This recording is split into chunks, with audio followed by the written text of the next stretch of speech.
Dilip sir, network business और traditional business में हमको डिफरेंस थोड़ा बताइएगा, और नेटवर्क बिजनेस हमको क्यों करना चाहिए, थोड़ा इसके बारे में भी बताइएगा।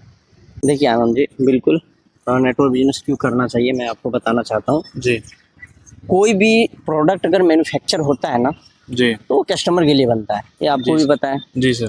तो कोई भी प्रोडक्ट जब मैन्युफैक्चरिंग होता है और मैन्युफैक्चरिंग का जो कॉस्ट रहता है वो 30 से 35% रहता है, जी पर कस्टमर तक उसको पहुंचने में वो प्रोडक्ट का कॉस्ट कितना हो जाता है? 100%। जी इस बीच का जो प्रोसेस रहता है उसको हम ट्रेडिशनल मार्केट से जोड़ा जाता है। जैसे आप डायरेक्ट मैन्युफैक्चर में तो लेने के लिए कोई भी प्रोडक्ट जाओगे नहीं, जी सर। है ना। एक कस्टमर कोई भी प्रोडक्ट लेने के लिए मैन्युफैक्चर में नहीं जाएगा, वो कहाँ पे जाएगा?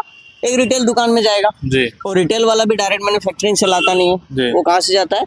डिस्ट्रीब्यूटर के पास। डिस्ट्रीब्यूटर एक डीलर के पास जाता है, डीलर एक कैरी एंड फॉरवर्ड एजेंट के पास जाता है, और इस माध्यम से कोई भी प्रोडक्ट एक कस्टमर तक पहुंचने का प्रोसेस रहता है। और इस प्रोसेस के बीच में जो अंतराल आता है, इस प्रोसेस के बीच में जो परसेंटेज बचता है, जो 30-35% में बनता है, वो 100% में जो कस्टमर को मिलता है, जी उसका जो बीच का 70% या 65% जो बचता है, वो इन सारे जितने भी बिचौलिए रहते हैं, अपने अपने सपनों के लिए ये पैसे बच जाता है इन लोगों में।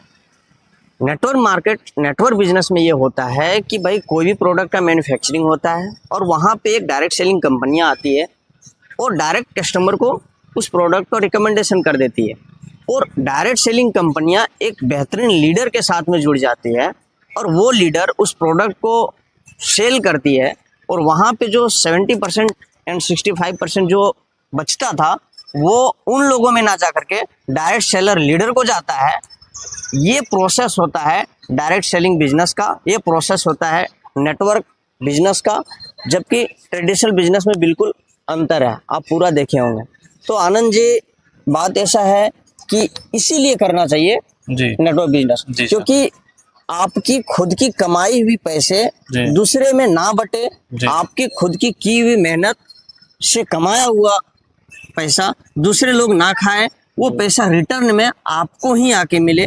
कोई भी प्रोडक्ट, क्योंकि इंसान जो है पैसे कमाता है, पैसे खाता नहीं है। जी सर। उस पैसे से कहीं ना कहीं उस इंसान, कोई भी इंसान कुछ ना कुछ प्रोडक्ट अपने यूजेबल के लिए लेकर के आता है घर पे, और हर एक प्रोडक्ट का प्रोसेस डायरेक्ट सेलिंग में और इनडायरेक्ट सेलिंग में, ट्रेडिशनल बिजनेस में और नेटवर्क बिजनेस में यही प्रोसेस है कि आप अगर कहीं बाहर से कोई सामान लाते हो तो आपको पूरी की पूरी 70% दूसरे के लिए ज़िंदगी भर कमाना पड़ेगा। अगर नेटवर्क बिजनेस करते हो तो यहाँ पे आपको अपनी कमाई हुई पैसे कितना मस्त तरीके से मतलब बचा सकते हैं, ये बोलती है, इसीलिए करना चाहिए नेटवर्क बिजनेस। जी सर। समझ में आ रहा है?